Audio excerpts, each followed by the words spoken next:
Dan kalau pagi-pagi seperti ini itu selalu ngecek duren ya teman-teman ya. Itu siapa tahu ada yang sudah jatuh tapi ternyata masih belum ada ya teman-teman ya. Kan sambil kita nanti belajar bagaimana caranya ini membudidayakan duren kemudian cepat berbuah ya teman-teman ya. Nah, ini jenis durian montong ya teman-teman ya.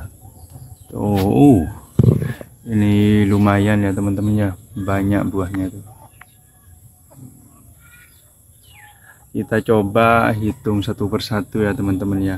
Dalam satu pohon ini buahnya ada berapa ya? Karena belum sempat ya teman-teman ya, belum sempat ngitung. Tapi lumayan banyak ini teman-teman.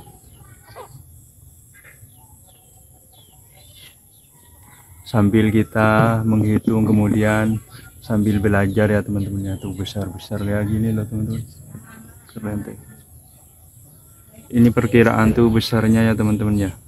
Itu antara 4 kilo 5 kilo ya teman-teman ya. Ya ada yang kecil tapi kebanyakan tuh ya besar-besar teman-teman.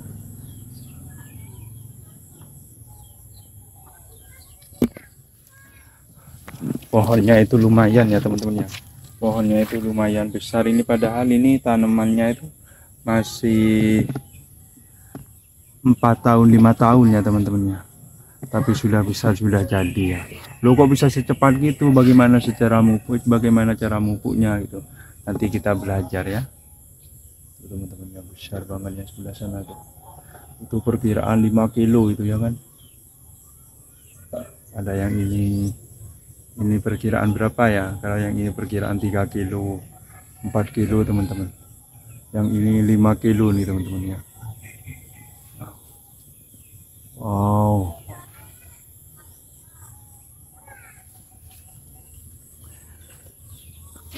Tapi susahnya itu ya teman-teman ya, kalau kan biasanya ada itu ya kan, ini sudah masuk masa panen apa belum saya masih kurang tahu ya teman-teman ya, karena sulit ya untuk mendeteksi durian itu matang tidaknya, itu masih kurang paham saya teman-teman.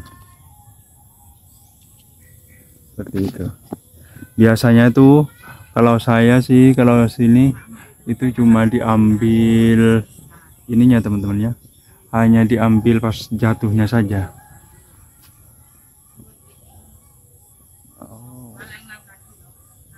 Tuh teman-teman.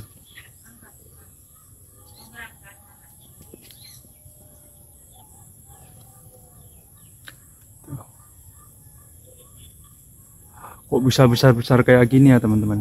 Iya teman-teman, karena ini tiap tangkainya itu ya cuma disisakan dikit ya teman-teman ya. Biasanya bunganya itu banyak ya kan, cuman yang nempel itu hanya sebagian saja ya teman-teman ya. Kalau terlalu banyak gitu, semisal bunganya jadi semua kayak gitu, itu biasanya teman-teman ya, efeknya itu pada buahnya itu kecil-kecil teman-teman. Tapi kalau jarang-jarang seperti ini, satu tangkai itu adanya satu kayak gini ya teman-teman ya. Kemudian ada 2, ada 3 kayak gini. Ini dalam satu itu ya, satu cabang itu buahnya 2 teman-teman ya. Jadinya buahnya itu besar-besar teman-teman. Ini perkiraan ya teman-temannya 6 kilo ya teman-temannya. Perkiraan 6 kilo. Kalau yang ini perkiraan tuh 5 kiloan teman-teman ya. Kalau yang ini perkiraan 5 kiloan, 5 kiloan teman-teman ya. Kenapa besar-besar? Karena tiap cabang itu berbuahnya itu tidak banyak teman-teman ya, hanya 1, 2 gitu kan. Cuma ini doang yang banyak itu kan. Ini lumayan teman-teman ya, ada 3 buah ya, alhamdulillah tahun, dan juga besar-besar ya. Kalau yang lainnya seperti ini teman-teman ya, ini buahnya itu hanya 2 teman-teman. Ini besar-besar semuanya ya. Itu ada yang 3, 1 cabang tuh isinya 3 dan juga besar-besar. Kalau tidak terlalu banyak gitu itu memang besar-besar teman-teman ya, karena proteinnya ya, asupannya itu lebih banyak kan jadinya seperti itu. Tuh teman-teman, kemarin ada yang tanya, bang gimana caranya sekiranya duren itu cepat berbuah? Gampang ya teman-teman ya, caranya berbuah duren itu gampang. Yang penting kita itu pas ketika kita tanam ya, itu benar-benar dirawat ya teman-teman ya, benar-benar dirawat. Jangankan cuma musiman, biasanya orang kalau tanam duren itu pas lagi musim duren gitu semangat nanam, kemudian dirawat, tapi setelah tidak musim duren jadinya dibiarin kayak gitu ya. Itu teman-teman ya, kalau tanam duren itu ya biar cepat berbuah itu mulai sejak dini harus dirawat teman-teman ya kan, terutama di bawahnya pohonnya itu kan, di bawah pohonnya itu harus selalu bersih dari rumput, kemudian di bawahnya itu digali ya, digemburkan gitu itu kan. Kalau istilahnya orang petani duren itu dibuatin piringan ya teman-teman ya, di bawahnya itu dibuatin piringan, kemudian kalau sudah dibuatin piringan itu dikasih pupuk organik ya.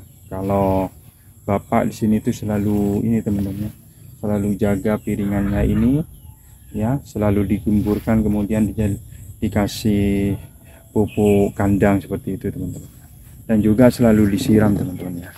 Itu teman-teman ya, itu adalah tempat penampungan ini, penampungan untuk menyiram durennya teman-teman. Jadinya itu ya karena selalu dirawat ya kan. Ini padahal umurnya teman-temannya masih 5 tahun, tapi batangnya itu udah besar banget teman-teman. Batangnya itu udah besar banget ya kan. Pertumbuhannya itu cepat teman-teman. Dan ini sudah yang ketiga kalinya teman-teman ya, berbuah kayak gini nih, ketiga kalinya teman-teman. Oh itu besar banget yang sebelah ini ya teman-teman, itu perkiraan 6 kilo ya teman-teman. Oh, cuma sebatas itu ya teman-teman, nggak repot kok kalau rawat durian tuh, nggak begitu repot teman-teman. Kemudian cabang-cabangnya itu dijaga seperti itu ya kan. Kadang ada yang cabangnya apa, batangnya ini besar tapi cabangnya itu ini teman, kecil-kecil, itu biasanya kurang perawatan ya teman-teman ya, kurang perawatan. Cuma sebatas itu ya teman-teman ya, kalau mau bertanya bagaimana sekira. Dan ini tidak pakai itu ya teman-teman ya, tidak pakai itu perangsang buah ya, dibiarin gitu aja sih sama bapak, itu dibiarin, cuma dirawat pupuknya aja ya kan. Pupuknya itu cuma pakai bubuk kandang, kemudian itu apa namanya, pelepah pisang seperti itu teman-teman. Oh besar-besar itu teman-teman, mantap ya, asik ya kalau punya pohon durian kemudian bisa berbuah seperti ini ya teman-teman ya. Ini jenisnya itu jenis, kalau nggak salah sih ya, kalau menurut saya sih jenis montong, kalau nggak montong ya bawor ya teman-teman ya.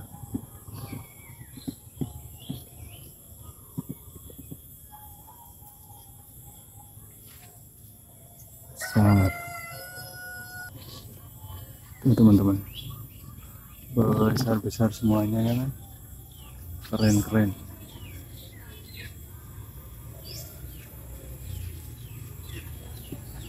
Nah, di atas tuh pada nempel-nempel semua kan buah-buahnya itu.